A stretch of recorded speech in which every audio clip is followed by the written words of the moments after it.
થાનગઢ પાલિકાના 16 સભ્યો એકાએક ગાયબ થઈ ગયા। ચૂંટાયેલા સદસ્યો ગુમ આજે થયા। ઉપપ્રમુખ પ્રમુખની ચૂંટણી યોજાનાર છે। ભાજપના ચૂંટાયેલા સભ્યોને ગાંધીનગર નજીક ફાર્મ હાઉસમાં રાખવામાં આવ્યા હોવાની વિગતો પણ મળી રહી છે।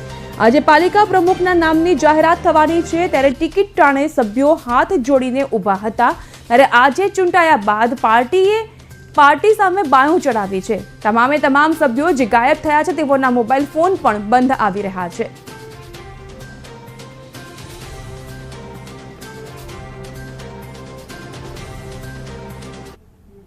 આણંદની કલેક્ટર કચેરીમાંથી બોર્ડસના બ્લોક સર્વે નંબરની ફાઇલ રેકોર્ડ શાખામાંથી ગુમ થઈ હતી।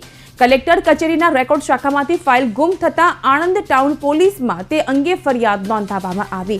ફાઇલ ગુમ થતા કેસની ગંભીરતાને ધ્યાનમાં લેતા આણંદ એલસીબીને તપાસ સોંપાઈ, જેથી આણંદ એલસીબીની ટીમ કલેક્ટર કચેરીના રેકોર્ડ શાખામાં તપાસ અર્થે પહોંચી।